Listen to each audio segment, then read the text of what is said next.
two, three. Take me out to the ball game. Take me out to the crowd. Buy me some peanuts and Cracker Jack. I don't care if I ever get back. Oh, it's root for the Cubbies. If they don't win, it's a shame. For it's 1, 2, 3 strikes, you're out at the old ball game. Hey! This is the from WBRN Radio and on the Boston Red Network, the Monday Morning Quarterback, 18th of March 2019. Boston Red here from the Jerry Pippin broadcast booth. We go merrily along. This is March Madness week, and we'll have the 64 teams that will be competing, and we'll run that down for you, I should say. We'll not have our bracket ready yet, but we'll point you to where you can get your bracket ready. We'll start out with Charlie Cook, the premier handicapper in American politics. And we have a new Emerson poll on Wisconsin. We'll bring that in. And we also have the plight of the airliner and DJ Trump, why the U.S. did not ground the airliner from Boeing's, as we used to call it. I used to live in Seattle, so they called it Boeing's out there. And the MAX 8 and the MAX 9, the evidence is very clear now why that has happened. Later today, incidentally, Senator Gillibrand of New York will announce her candidacy for the president in 2020 at the Trump International Hotel. And we'll cover that one. It's an interesting development. Let's go to Charlie Cook. He's writing in the Cook Report on the 15th of March. Nonetheless, we are now entering the end of the Democratic presidential nomination signed-up period. They're using the New York Times handy who's running for president 2020 interactive as a yardstick. We now have 14 Democrats in the race. Still a few short of the 17 contenders for the GOP nomination in 2016. This list is very inclusive, making room for self-help author, New Age lecturer Marianne Williamson, and a former tech investor, Mr. Andrew Yang. With Twitter King Booker, he already names Kristen Gillibrand. Kamala Harris out of California, Amy Klobuchar out of Minnesota, Bernie Sanders, who is on the road, Elizabeth Warren, I won't name the rest of these characters, Julian Castro I will name, Inslee out of Washington State, John Hickenlooper, the mayor of South Bend, Pete Butt, Leg or whatever his name is, and Representative Tulsi Gilbrand, I suppose is her name. And of course we'll add Beto O'Rourke to this list of people. Beto was in Wisconsin, I believe, yesterday. The Times classifies three more as likely to run. That's Joe Biden, and doesn't matter about the others.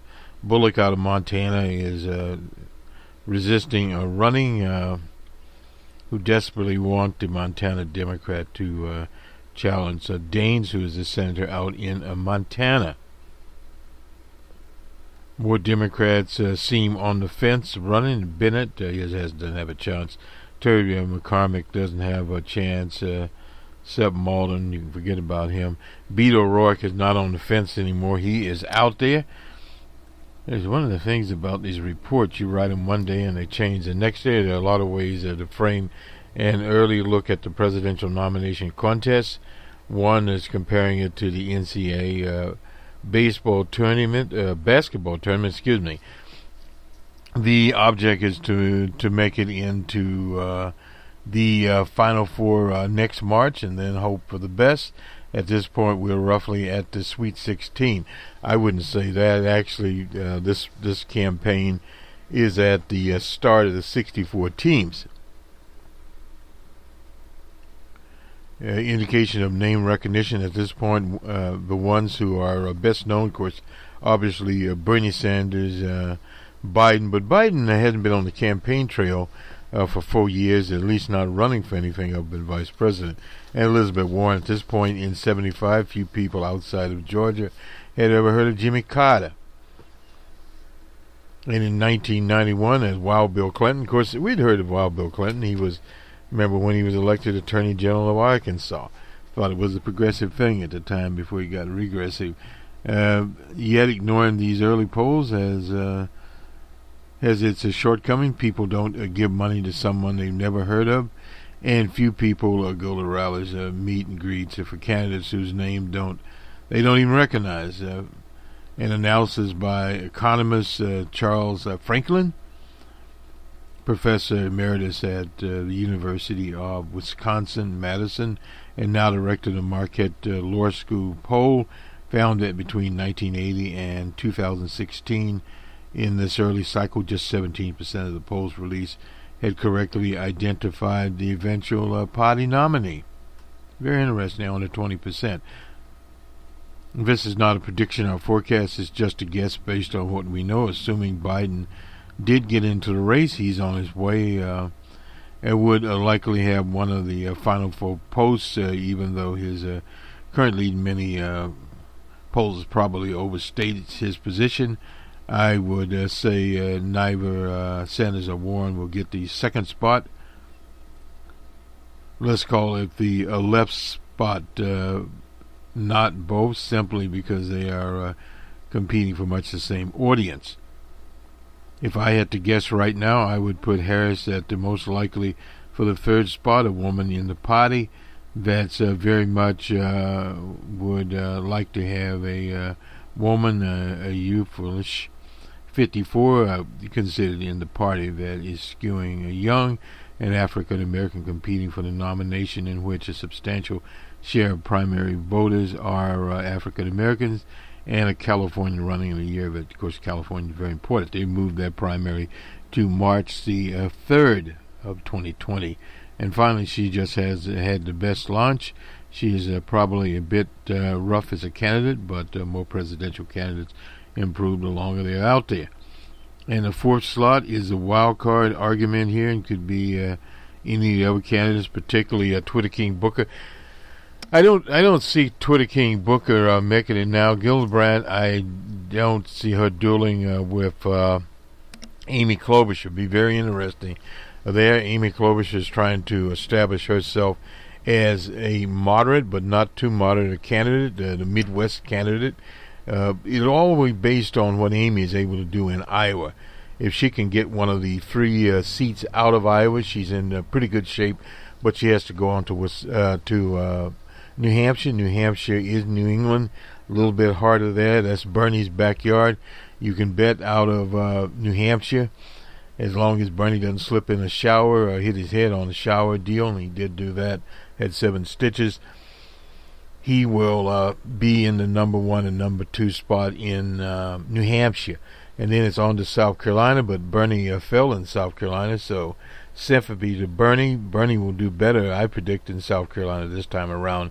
And we did him on our St. Patty's Day. He was in Henderson, Nevada. That's right outside of Las Vegas. Had a huge audience there. So things are looking up for Bernie, and if Bernie gets some momentum, it's very important to get your momentum as early as possible and be perceived as you are on the move. And if he can keep his polling up there, he and Biden have been very, very close. And then here comes Beto O'Rourke. Beto O'Rourke wants to put himself as quote-unquote a moderate, not exactly in the middle or in the center of the political range that we were doing between conservatives and liberals, but as a unifier. That's sort of the campaign that Twitter King Booker, senator out of New Jersey, was trying to run. Of course, Twitter King, being a senator, is a little more apt at it. Not, in my opinion, as good at retail or politics as Beto O'Rourke. Beto O'Rourke's, one of his problems is not hacking, and he was hacking back when literally there wasn't much to hack. But he made a statement saying that he was destined to run for president or something like that. Anyway, that's Beto O'Rourke, and his skateboard skating along. But he does have a Kennedy type of personality. Magnetic does draw people to him. But he has to watch some of the statements he said. I saw on the on Facebook someone posted that he was talking about reparations for African Americans, and he was not in favor of that, whereas Elizabeth Warren's giving reparations to anyone. You can get them too. But it's kind of an interesting thing how his polling is going to be now that he's in there. He is a presence that just driving around, and in his Texas campaign, unless in the last days he didn't have a poster, he didn't have a speechwriter, didn't need it. A little bit different, but Texas is a huge state, it's a gigantic state, no doubt about that.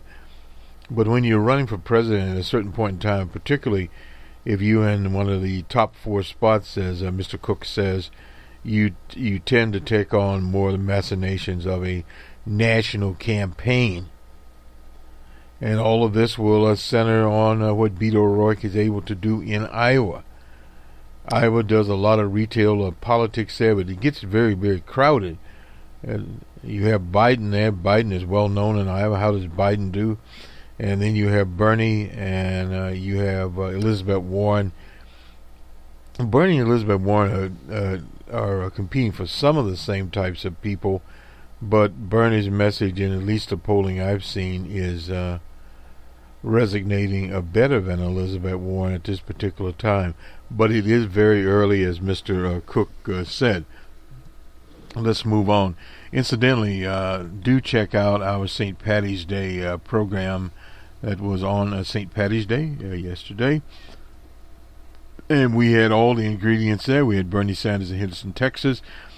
We had a piece from NPR on Woodrow Wilson Guthrie, W.W. Guthrie, and This Land Is Your Land.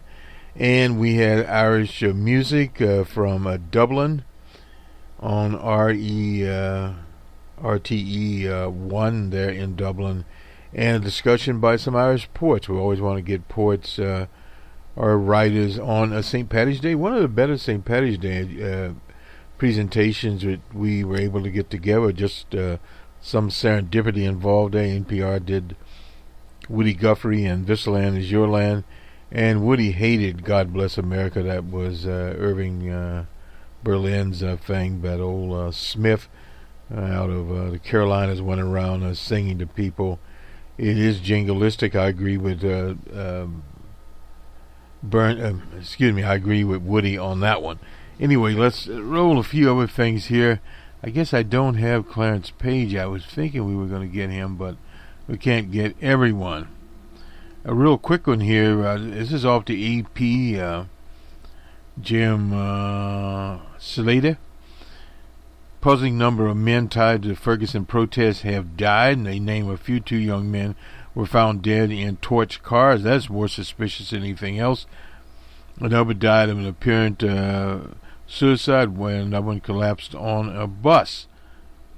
Now, anything as 6 deaths in all there, but some activists say they're concerned about the possible connections arise out of a culture of fear that persists in Ferguson, Missouri, 4.5 years later after Michael Brown's murder. The Reverend Dale Gary said he found a box inside his car. It turned out to be a 6-foot, 1.8 meter python, a snake, not the coding language. Everybody's on pins and needles, he said about his activists. No arrests have been made in the 2 homicides. That was in St. Louis County. Sean McGirt said the witnesses have simply refused to come forward. We don't believe either one was connected to each other. And they named the people here. It's in after Darrell Wilson fatally murdered. This is in August of 2014, roughly almost 5 years ago. Mr. Brown, grand jury declined to charge. DeRicha Joshua's body was found inside a burned-out car about a block from the protest. The 20 was shot in the back of the head. That's execution style there. And Daryl Seals, shown on video accompanying Brown's mother the same night, met an almost similar fate 2 years later. 29-year-old bullet-ridden body was found in that each of these execution squads in El Salvador and Guatemala. That was in September of 2016. The other four died. 3 of them ruled suicide. McMar Sean McCarron of Columbus, Ohio, shot himself in February of 2016 outside the door of the Ohio State House. And Edward Crawford Jr. Fatally shot himself in May of 2017 after telling acquaintances, he had been distraught over personal issues.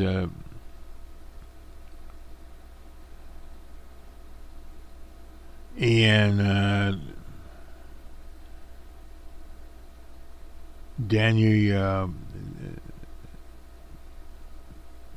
Jones was found hanging from a tree in his backyard. That was in St. Louis County. That's very suspicious. His mother, Melissa McKinney's, was active in Ferguson and posted on Facebook after her son's death, "They lynched my baby." That is very, very plausible. And then they had a Palestinian American, 31-year-old Masra,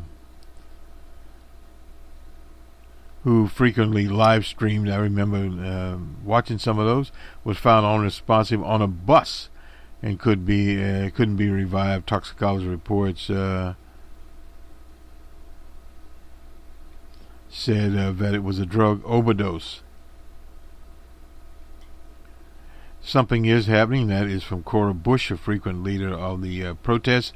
I have been vocal about the things I have experienced and still experience: harassment, intimidation, death threats, and death attempts. Bush said her car has been run off the road, her house has been vandalized, and in 2014 someone shot a bullet into her car, narrowly missing her daughter, who was 13 at the time.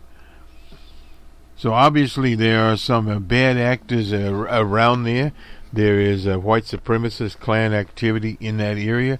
Black residents of St. Louis County are 3 times more likely than Europeans to be poor, often meaning their lack of health insurance has allowed them, could have allowed them to better address not only physical ailments but mental health issues like anxiety and depression. No doubt that would come if you are literally wondering about whether you're going to be dead the next day, quite literally. Okay, let us move along here. We previously reported this. I just want to bring up University of Tennessee to be free for all lower income students. The University of Tennessee will soon begin providing free tuition to Tennessee residents in the fall of 2020. That's according to the interim president, Randy Boyd. If a family has an income under $15,000 a year. Okay, as we roll along here, out of Jackson, Mississippi,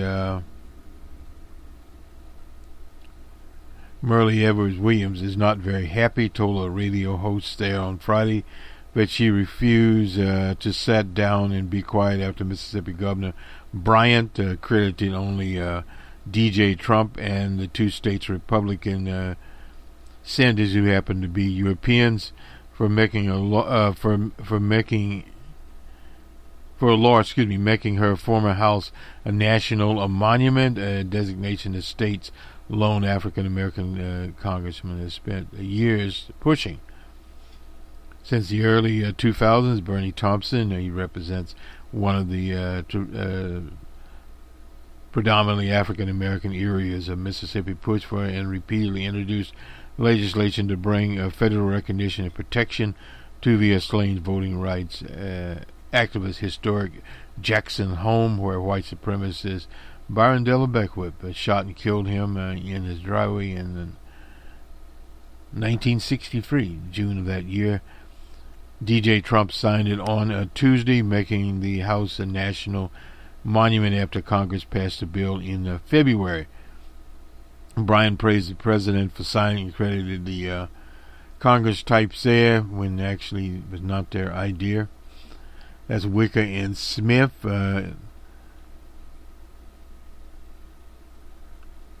Evers-Williams told Joe Madison in an interview Friday, "I am too old, I have lived too long, and I've given too much to sit down and be quiet about something I feel is unjust." She slammed Bryan, who's a racist, refusal to acknowledge Thompson, and all the others who over the 16 years have worked to see that Medgar Evers' home becomes a historic home for all Americans. Bryan called Thompson a tragic figure. On the same day, Bryan tweeted Thompson's response with a tweet of his own. Give adequate credit to Thompson, who represents the 2nd District of Mississippi, worked for 16 years. Instead of owning up to his oversight and crediting Thompson, Bryan replied with a defiant statement on Thursday comparing Thomas to the kind of hate that white supremacists directed at civil rights leader like Medgar Evers. He said Congressman Thompson is so desirous of personal acclaim that he shuddered what should be a time of celebration for all Mississippians with his designation. Bryan said his anger and hate are the very characteristics that separate our people in the civil rights movement. He becomes a tragic figure who squandered this opportunity to help bring our state together. There has been no apology, nothing in the radio interview. Ms. Evers-Williams was angry. She reserved criticism not just for Bryant but also for Hyde Smith. I dare that credit be taken and given to one or two people who are new, especially with the female representative who said she was running for the Senate. Joe, please excuse me, I am getting very upset at this point in time.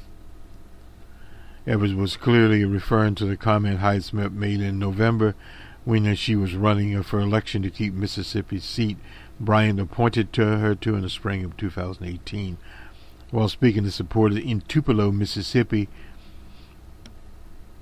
she liked him so much that she would invite him to a public hanging, and this is that famous comment, and I'd be on the front row. Her Democratic opponent there was Mike Espy, is an African American, and the comment sparked a national controversy. Remember that we covered that campaign in November. Hyde Smith said the comment was an expression of regret and not meant to refer to lynching. She was a liar. The 16 years Thomas worked on the legislation is no longer than Trump, Wicker, and Smith had held office. Trump has been the president for a little more than 2 years. Wicker has been a senator for 12. Hyde Smith has been there less than a year. Hyde Smith first supported the effort last May, shortly after Bryan appointed her to the seat. Epps, who is considering a rematch in 2020, Hyde Smith criticized Bryan for not crediting Thompson. Everybody who followed the issues over the years knows that Bernie Thompson was instrumental. Epps tweeted, "Thanks, Congressman." Mike Epps himself in 1986 became the first African-American Democrat congressman from Mississippi since Reconstruction, and he was later appointed Secretary of Agriculture in 1993 by Wild Bill Clinton himself. Last year he came closer to winning a Senate seat than any other Mississippi Democrat since 1980. He ultimately lost to Hyde Smith, but not until he made she made a comment attending a public lynching. Bryant's deep ties with neo-Confederates. The governor appointed Smith is known for his staunch support of Mississippi state flag, and within the canton of the emblem, and in high school, Smith attended a segregated academy that the racist city citizens council, known eloquently as the White Citizens Council, started. He's a member of the Sons of Confederate Veterans, an organization known for its efforts to reverse history with false claims that the Civil War was fought over states' rights and not slavery. So that's where he stands, and now we know I can't move around like I used to, but I still have this big mouth that I've always had. She contends, and I will be 86 on Sunday. Congratulations to Ms. Evers-Williams there. I still have love for Medgar that I have always had, and respect for him and for the people, for all the people of all colors who have worked so hard to see that justice prevails, and told an uphill battle. If we don't work to see that happen, if we don't instill that in the minds of our young people, where the country will be in a few years from now. So this is Myrlie Edwards speaking here. We don't want to forget her in the historic note. Let me just make sure here that let's do the Emerson poll, and then we'll do the sports. A good segue there. This is the first Emerson College across the street from the Common in Boston. Poll of Democratic primary finds Bernie Sanders holding a strong lead, 39% of the vote, followed by Joe Lunchbox Biden at 24%. In third place is Elizabeth Warren, the only other candidate in double digits. She's at 14. Not a bad place to be.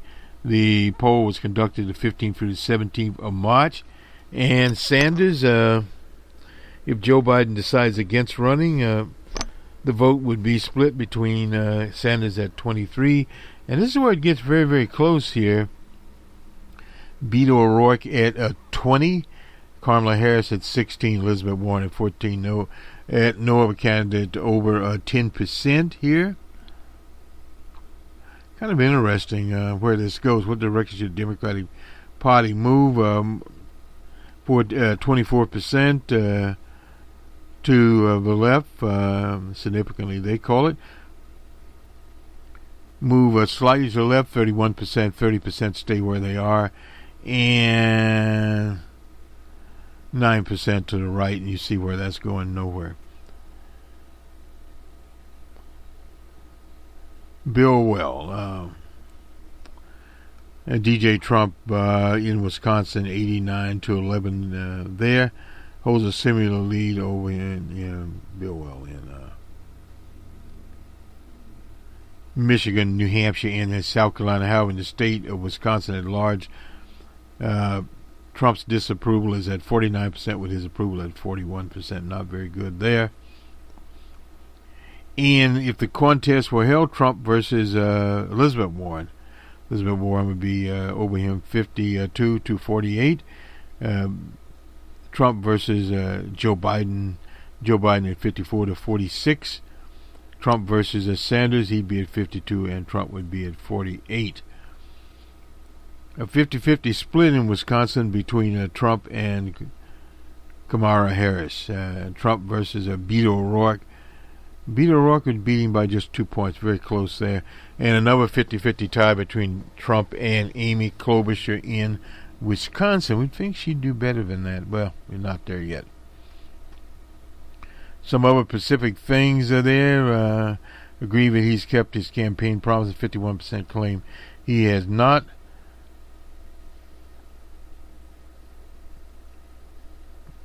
Abortion, 49% approve, 58% disapprove. Immigration, 47% approve, 54% disapprove. Foreign policy, 49% approve. This is the DJ Trump economic policy, a 50-50 split there. Cable news continues to be the most trusted source. Boy, that's not very good. A plurality, of 40% of the vote, followed by online 26%, newspapers only 23%. As social media ranks fourth with 11%, Fox News is the most trusted source of TV news with 36% of Wisconsin voting cited it as the most trusted news service. Second was MSNBC at 19%, CNN third at 16%, and fourth was CBS News, followed by ABC at 10, NBC at 10, and ABC at 9. That's the old... Nonetheless, I guess if we look at the margin of error here, we used to call it 3.5% plus or minus. The Emerson poll here, Dr. Kimball, obviously leading it there. Very interesting. If we had Joe Biden out of it,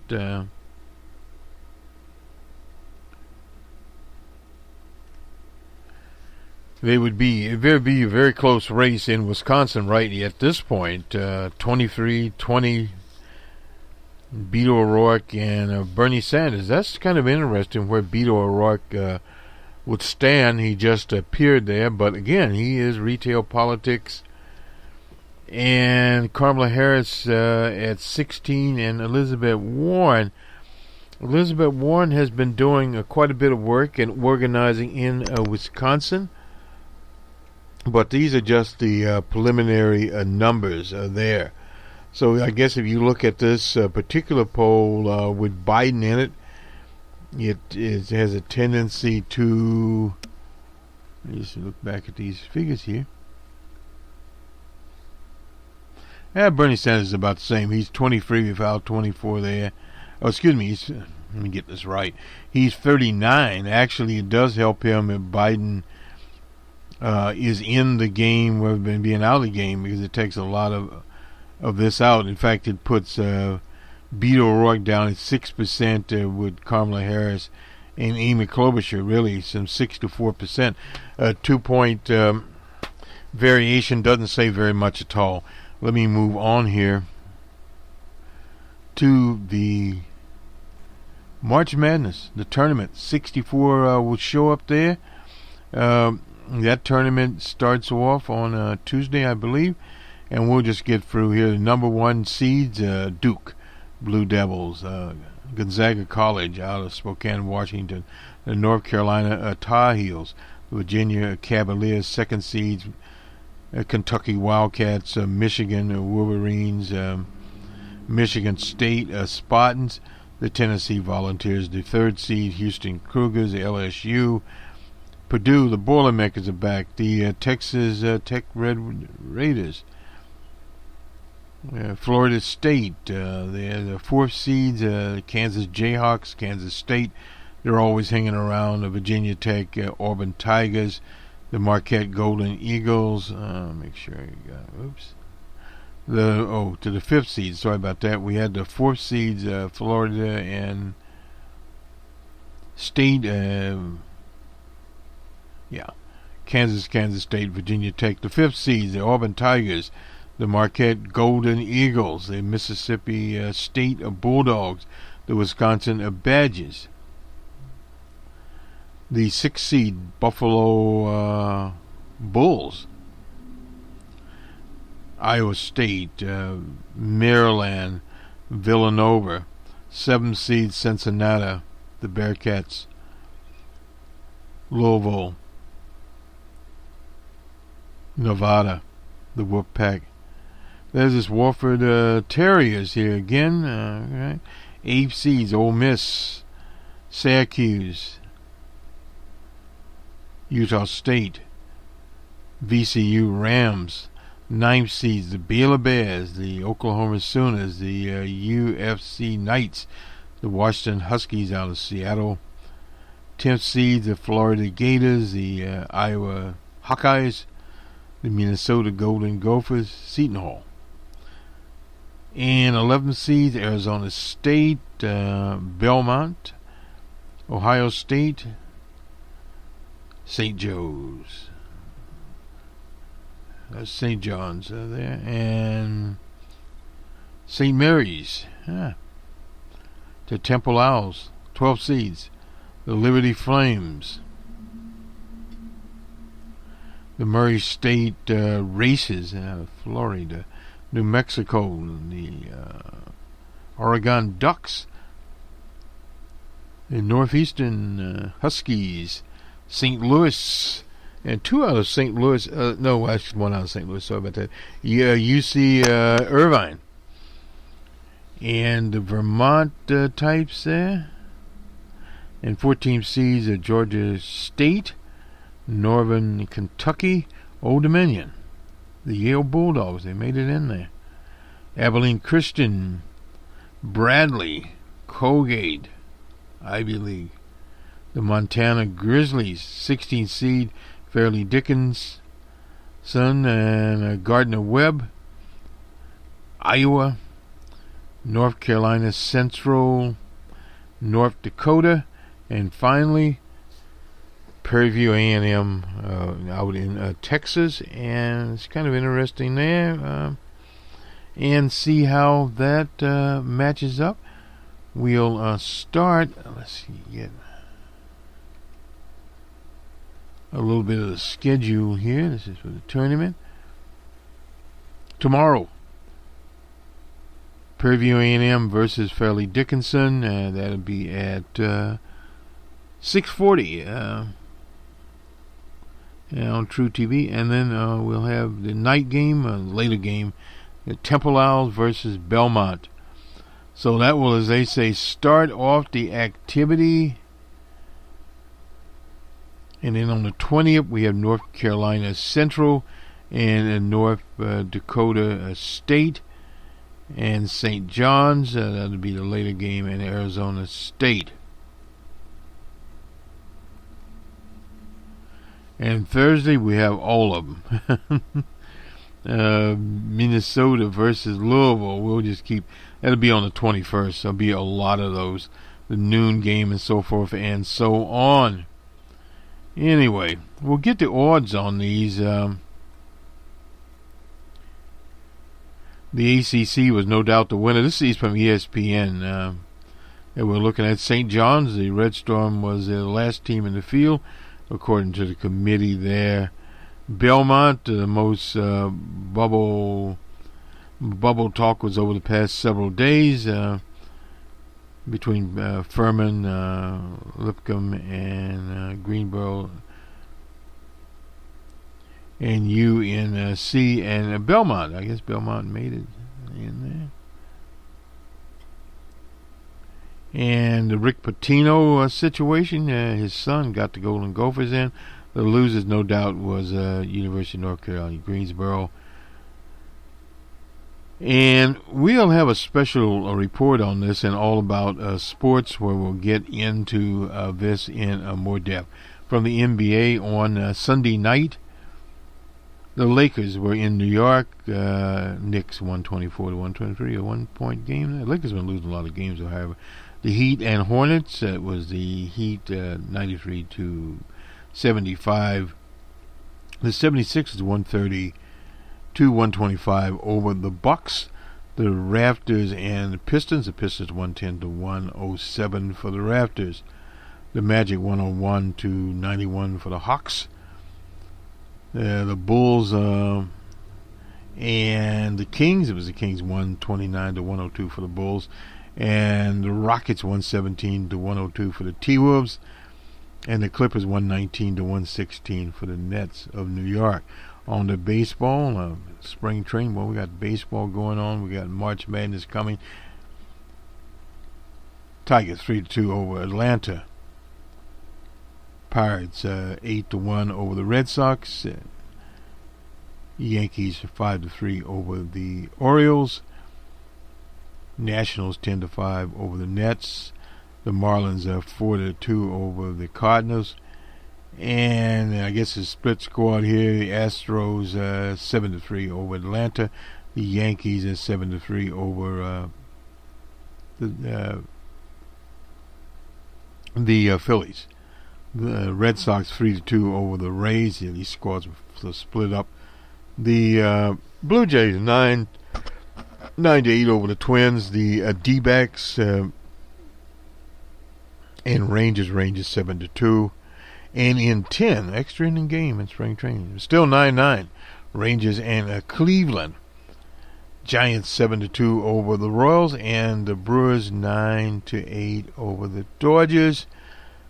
The Rockies 7-2 over the Cubs.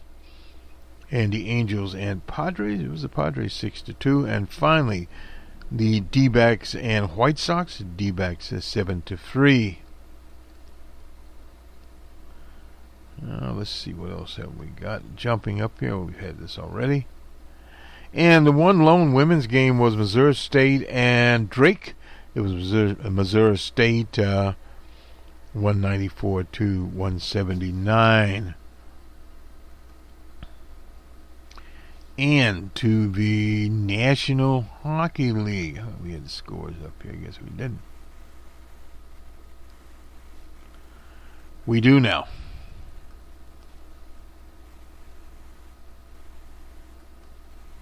All right. Devils and Avalanche. The Avalanche 3-0. Shut them out there. The Blues and Sabres. It was the Sabres 4-3. The Islanders and Wild in an overtime game. It was the Wild 3-2 over the Islanders 3-2 over the Wild. Sorry about that. The Canucks and Stars. That was the Canucks 3-2. Flyers 2-1 over the Penguins. That was an overtime game there. And the Panthers and Ducks. Ducks 3-2. And the Oilers and Golden Knights. It was Golden Knights 6-3. And ESPN, you can get your tournament. Okay. Well, you got to be an ESPN Plus subscriber to get all these nice little things. You don't need that. You can get your brackets and print it out. I don't know if the Berkshire Hathaway Warren Buffett people are often the, what was it, $1 million prize, or what was it if you got all of them? I know what he did. So that was kind of up in the air right there. This will do it for the Monday morning. The quarterback, I guess we didn't quarterback the talk shows, but didn't pretty much miss them. We'll do a special broadcast on the Bournes plane there, because we have some information. The Seattle Times has a nice article on it. And the Washington Post article here, Trump was the face of the 737 8 MAX 8, and there's also the 9 that crashed in Malaysia and also crashed in Ethiopia. It was evident this thing was a total disaster for DJ Trump. In fact, DJ Trump literally went to church. One of the few times you'll probably ever see DJ Trump in a church. And he was ranting and raving when he went in. He was ranting and raving when he came back out again. In the Post, incidentally, let's see.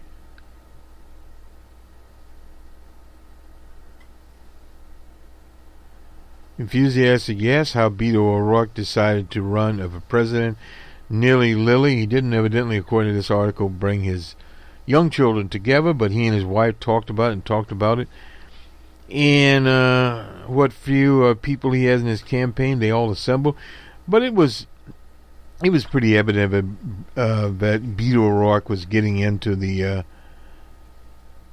2020 sweepstakes, just like Joe Biden will come in. I think Joe Biden has been looking at these polling figures. One thing to note before we go: if you have name recognition, you're already in the ball game. And with Joe Lunchbox Biden, particularly in Iowa and New Hampshire, he has that. He has friends. He has people in Iowa that will support him, so he doesn't have to work quite as hard in Iowa because he's already known there. Bernie Sanders has been through there once before and has people that voted for him the first time around. Elizabeth Warren got there early to do her particular situation. Amy Klobuchar being in Minnesota in the snow and what have you. Those are border states, so she can easily got into Iowa and into Wisconsin, and I assume she'll get to Michigan. She's also been to South Carolina. So then you have the other candidates sort of milling around there. How Joe Biden will affect such as Twitter King Booker and Kamala Harris. Well, Kamala Harris is from California, very big state out there. I'm not sure how Biden will do in California. It'll be interesting with the governor there and the California Democratic Party, which the Democratic Party in California is more a centrist party. That's one thing to remember. They're not exactly a left of center party as such. That was one reason that Hillary Clinton had such a strong organization in California, with Bernie Sanders being the new person on the block. Now this time around it's a little bit different. Bernie is already in Nevada.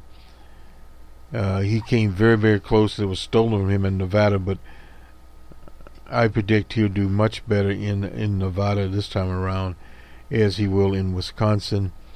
He wants to improve in South Carolina because Bernie and his people know how they do in Iowa will count, and if they go into New Hampshire, if they do well in Iowa, one of those 3 slots out of there, particularly one of the 2, going on New Hampshire, they can win New Hampshire. Won New Hampshire the last time around, and going to South Carolina now. Biden is going to be in South Carolina, but so is Kamala Harris and all these people. How they bunch up, and as they move closer and closer to Super Tuesday, that's going to be a lot of states, a lot of money. And you'll need the money to get there, and that's one of the things Biden is looking at. How will his fundraising turn? Will the funders want to get a middle-of-the-road type of candidate in there against these other more progressive candidates? And then, of course, in the middle of the road, he's got Beto O'Rourke, who has got a lot of energy. Beto is skateboarding through some of those states, whereas Biden is walking. Have a good weekend, everyone. We'll talk to you soon. Incidentally, we'll have Numbers Man up later today also. A little late on Numbers Man. A lot of things going on here. And an open source report up this week. It is, after all, spring break.